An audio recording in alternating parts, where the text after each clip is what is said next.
Welcome to my educational channel విద్యా ఉద్యోగ సమాచారానికి స్వాగతం.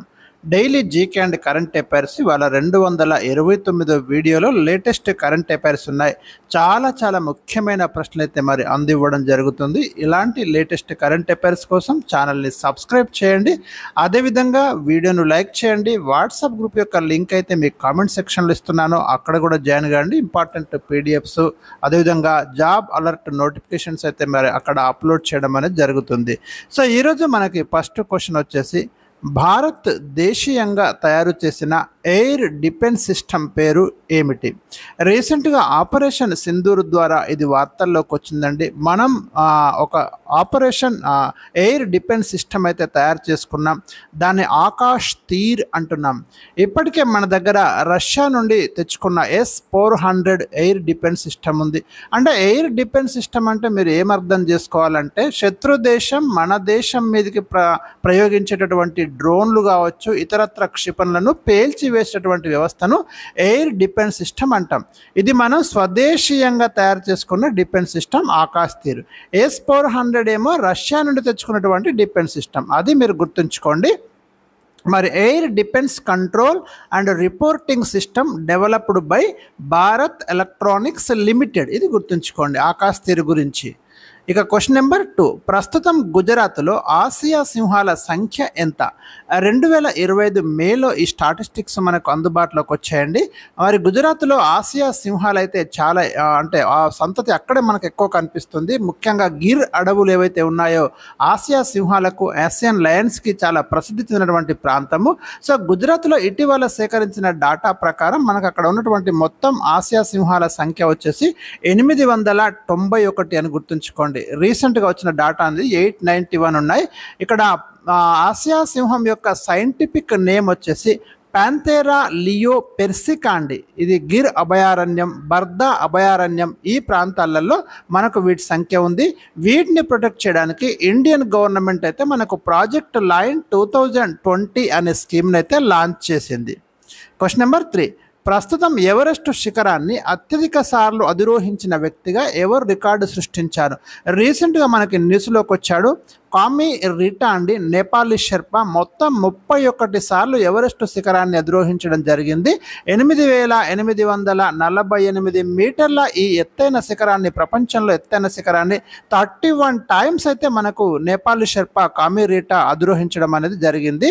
అదేవిధంగా కెంటన్ కూల్ షెర్పాయేతర వ్యక్తి, తను అంటే షెర్పా కానటువంటి వ్యక్తి 19 సార్లు మరి ఎవరెస్ట్ శిఖరాన్ని అధిరోహించడం జరిగింది. ఇది కూడా గుర్తుంచుకోండి. వరల్డ్ ఎవరెస్ట్ డేగా మనం మే 29ని సెలబ్రేట్ చేసుకుంటున్నాం. క్వశ్చన్ నెంబర్ 4, ఇటీవల ఏ యూరప్ దేశం కారుణ్య మరణాలకు సంబంధించి జాతీయ అసెంబ్లీ బిల్లును ఆమోదించింది? దీనికి ఆన్సర్ డైరెక్ట్ ఫ్రాన్స్ అండి. కారుణ్య మరణాలకు సంబంధించి మరొక బిల్లునైతే ఆ దేశ జాతీయ అసెంబ్లీ రీసెంట్గా ఆమోదించింది. నయం కాని వ్యాధులున్న వారు విషం తీసుకొని మరణించడానికి ఈ బిల్లు అయితే వీలు కల్పిస్తుంది. ఇలాంటి అడుగుతున్నాడు. Question number 5, advanced medium combat air craft AMCA project రీసెంట్గా ఇండియా తీసుకుంది. ఇది దేనికి సంబంధించింది? రైట్, ఈ ప్రాజెక్ట్ కింద భారతదేశం 5th జనరేషన్ స్టెల్త్ ఫైటర్ జెట్ని అయితే యుద్ధ విమానాన్ని తయారు చేయబోతుంది. ఇప్పుడు మన దగ్గర 5th జనరేషన్ యుద్ధ విమానాలు లేవండి. సో ఆ కొరతను తీర్చడానికి ఈ ప్రాజెక్ట్ను ఇండియా స్వదేశీయంగా తీసుకుంటున్నది. ఇది మన సైన్స్ అండ్ టెక్నాలజీ డెవలప్మెంట్లో చాలా ముఖ్యమైనటువంటి అంశంగా మనం చూడొచ్చు. Advanced medium combat aircraft programme కింద 5th generation stealth fighter jets అంటే రాడార్లకు సైతం ఇవి చిక్కవండి, అలాంటి యుద్ధ విమానాలను తయారు చేయబోతున్నాం. మరి ప్రస్తుతం ప్రపంచంలో ఈ 5th జనరేషన్ యుద్ధ విమానాలు ఏ దేశాల దగ్గర ఉన్నాయో అది కూడా చూద్దాం. అమెరికా దగ్గర F-22 రాప్టర్, F-35 లైట్నింగ్ 2 ఉన్నాయి.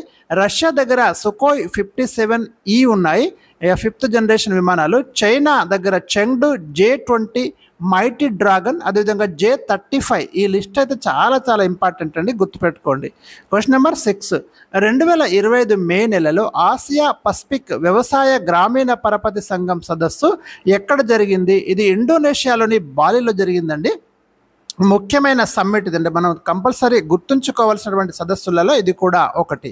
Question number 7, what is the theme of 9th India mobile Congress 2025? Mobile Congress సదస్సు మనకు 2025లో అక్టోబర్లో న్యూఢిల్లీలో జరగబోతుంది. సో దీని యొక్క థీమ్ వచ్చేసి మనకు ఇన్నోవేట్ టు ట్రాన్స్ఫార్మ్ అనేది దీని యొక్క థీమ్ అండి. ఇది కూడా చాలా ముఖ్యమైనటువంటి టాపిక్. క్వశ్చన్ నెంబర్ 8, వైమానిక శిక్షణ కోసం నేషనల్ ఏరోస్పేస్ ల్యాబొరేటరీస్ తయారు చేయనున్న ఎయిర్ క్రాఫ్ట్ పేరేమిటి? వైమానిక శిక్షణ కోసం నేషనల్ ఏరోస్పేస్ ల్యాబొరేటరీస్ బెంగళూరుకు చెందిన ఈ సంస్థ ఈ హన్సా అనే ఒక ఎయిర్ క్రాఫ్ట్ తయారు చేయబోతుంది. India to develop 2-seater electric trainer air craft అండి ఇది. క్వశ్చన్ నెంబర్ 9, దేశంలో మొట్టమొదటి ప్రైవేట్ హెలికాప్టర్ తయారీ కేంద్రాన్ని ఎక్కడ ఏర్పాటు చేయనున్నారు? కర్ణాటకలోని కోలార్ జిల్లాలో దీన్ని ఏర్పాటు చేయబోతున్నారు. H-125 చాపర్లు అయితే ఇక్కడ తయారు చేయబోతున్నారు. ఇది ఇండియాలో మొట్టమొదటి ప్రైవేట్ హెలికాప్టర్ తయారీ కేంద్రం అండి.